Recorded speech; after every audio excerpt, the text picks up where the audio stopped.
Merci de me poser une telle question parce que nous sommes confrontés réellement à des pratiques que nous ne comprenons pas. Parce que moi je me dis, nous avons tous demandé ou appelé au changement. Nous avons voté pour le changement et nous avons choisi un président pour un changement. Mais malheureusement, le constat c'est que les Sénégalais, apparemment, ils ne sont pas encore prêts pour le changement.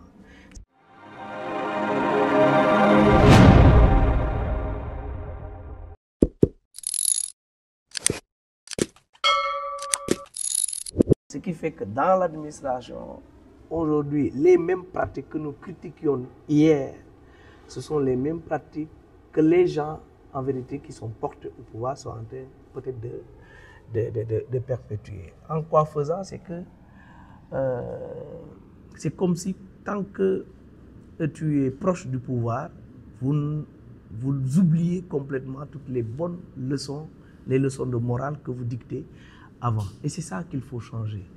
Les Sénégalais ne peuvent pas vous dire il faut qu'on change les recrutements politiques, il faut qu'on change les manières de faire, et en même temps qu'ils cherchent des rendez-vous pour rencontrer le ministre de la fonction publique pour des recrutements de leurs parents. Je pense que ça, c'est pas bien. Vous ne pouvez pas, tant que vous n'avez personne qui vous recommande quelque part, vous ne réussissez rien. Alors, si j'ai un ami qui est au niveau du ministre, de tel ministère, facilement, je le connais, donc je passe par lui pour arriver à délivrer un service. Voilà des pratiques qu'il faut bannir. Le service public ne peut pas fonctionner comme ça. Il faut que les gens comprennent que tous les Sénégalais, et ça c'est un principe qui est posé depuis le préambule de la Constitution nationale, nous sommes d'égale dignité devant les services publics, d'égale dignité devant la fonction publique et ainsi de suite. Donc, ne serait-ce que pour ces principes pour lesquels nous tous, nous avons fait le plaidoyer, nous devons pouvoir les respecter, bien qu'aujourd'hui nous sommes au pouvoir. Donc ça, je le dis pour tous les Sénégalais, il faut qu'on accepte d'évoluer et de changer les choses. C'est pourquoi il y a une réelle volonté, vraiment des pouvoirs publics, et je vais dire des plus hautes autorités de ce pays, à commencer par le président de la République, le Premier ministre, qui nous ont instruits à travailler dans ce cadre-là et à mettre un nouveau cadre qui vraiment va pousser les Sénégalais à se conformer à la loi et au respect. Je peux vous donner une petite anecdote. La preuve est que vous ne pouvez jamais entendre le Premier ministre vous poser un cas, ni le président lui-même. Mais quand même, ça c'est des pratiques qui étaient courantes où on vous dit c'est la liste du président, c'est la liste du Premier ministre, c'est la liste de... Vous n'en avez plus de ces cas-là. Pourquoi les citoyens voudraient continuer avec ces pratiques-là? Les gens doivent changer. Et c'est pourquoi nous sommes en train de travailler à réformer en profondeur donc, le service public pour que tous les citoyens sénégalais puissent avoir un accès égal, en tout cas au service qu'offrent les pouvoirs publics. Nous en avons déjà une idée, une petite idée, parce que nous avons effectué une enquête de satisfaction auprès des usagers. Et nous avons remarqué que le service public est fortement décrié. On l'a dit et répété partout. Aujourd'hui, partout où nous passons, aucun Sénégalais n'apprécie ce qui se fait au niveau donc, du service public. Donc, ce qui est le plus décrié, c'est d'abord l'accueil.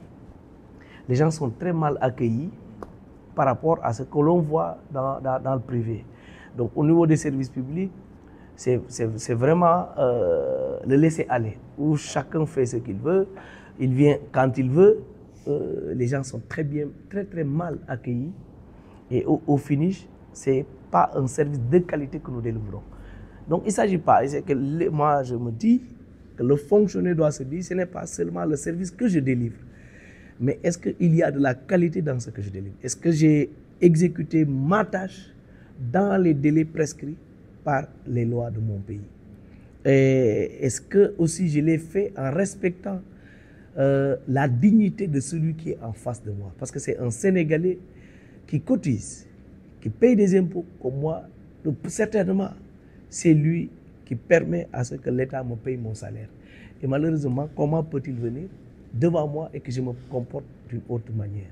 Et aujourd'hui, on doit comprendre que l'usager du service public est un client, à l'image de ce qui se fait dans le privé, où on respecte le client, on court derrière lui, on amadoue pour qu'il puisse venir. Le service public devrait se comporter ainsi, puisque même si l'usager ne paye pas, mais n'oublions pas qu'on vous paye un salaire, et le salaire là, il est payé indirectement par l'usager qui est devant vous, puisqu'il paye des impôts. Donc voilà ce qu'il faut comprendre. Et nous en appelons en tout cas à la prise de conscience de tous les citoyens pour qu'ils comprennent que, je ne vais même pas dire les citoyens, je vais dire les fonctionnaires, les agents donc de l'État, pour qu'ils comprennent quand on délivre un service public, on s'adresse à des Sénégalais qui payent des impôts, qui nous payent nos salaires. Donc nous devons avoir un certain comportement vis-à-vis donc de ces citoyens-là. Ça, c'est un problème global de l'administration. Il faut le dire que l'administration n'a pas toujours pensé à la communication. Ce qui fait qu'on communique moins sur ce que nous sommes en train de faire tous les jours. C'est pourquoi beaucoup de choses échappent parfois à la population. Et même des informations très utiles qui pourraient peut-être aider les citoyens.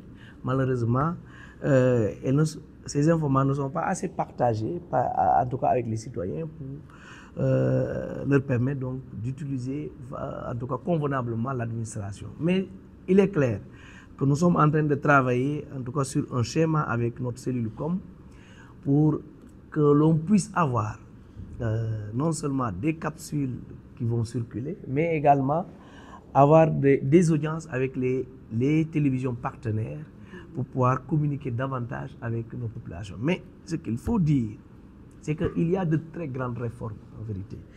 Les préoccupations des Sénégalais sont en train d'être prises en charge à notre niveau, mais aussi pratiquement à tous les niveaux au niveau donc de l'administration sénégalaise.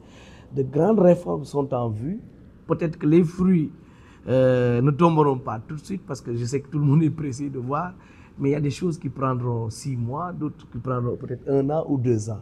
Mais il est clair qu'il y a de grandes réformes que nous sommes en train en tout cas de mener au niveau donc, de l'administration sénégalaise.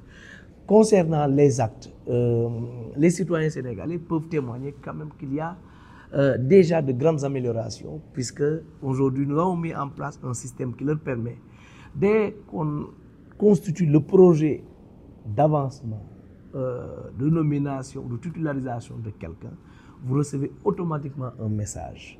Et vous avez la possibilité, avec le logiciel que nous avons conçu, e-carrière, de suivre le processus, tout le processus de votre situation administrative. Donc je crois que ça, c'est des avancées notoires et nous continuerons en tout cas à mettre en place des outils qui permettent non seulement la transparence, mais surtout la diligence donc, du traitement des dossiers qui nous parviennent.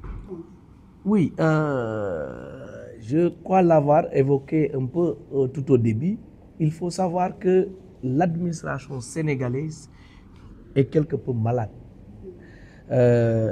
Malade d'abord de ses propres agents. Donc, il y a des comportements peu orthodoxes que l'on note au niveau donc de l'administration, et nous sommes en train de travailler. Un code d'éthique et de déontologie a été conçu et on l'a introduit dans le circuit normatif. Bientôt, le Sénégal adoptera un code d'éthique et de déontologie qui va encadrer le comportement donc de l'agent de l'État. Ça, ça va être un document important qui va aider en tout cas à sanctionner les mauvais comportements au niveau donc, de l'administration. Nous travaillons également sur une charte qualité, parce que pour nous, nous estimons que nous devons inscrire l'administration dans une démarche qualité. Et pour ça, il nous faut un cadre. Et ce cadre-là, nous avons déjà travaillé sur ça. Et dès qu'il sera validé, dès qu'on aura la validation politique par le président de la République, nous irons vers la certification des procédures au niveau donc, de l'administration. Ce qui fait qu'on va encadrer les procédures désormais dans des délais, de sorte que l'on ne soit plus obligé de courir derrière une réponse donc de l'administration, mais aussi de courir derrière un document pendant 1 an, pendant 2 ans. Ça, on va bannir ces genres de pratiques dans l'administration et ça, c'est la charte qualité qui va régler cela. Nous sommes en train également de travailler sur la mise en œuvre de la charte de déconcentration, ce qui va permettre aux Sénégalais qui sont vraiment à l'intérieur du pays, qu'ils ne puissent pas toujours se déplacer jusqu'à Dakar pour cela. Ça va demander le regroupement d'un certain nombre de services de l'État au niveau donc des services déconcentrés. Mais la digitalisation aujourd'hui, vous avez assisté au lancement donc, du New Deal technologique et le ministère en charge donc, du numérique est en train de travailler sur un certain nombre de réformes également qui va aller vers la digitalisation de près de 1000 process. Donc nous pensons que les Sénégalais ne devraient plus souffrir dans quelques mois, dans une année ou dans 2 ans, donc d'un certain nombre de dysfonctionnements ou de lenteurs au niveau donc, de l'administration, puisque les dispositions sont déjà prises.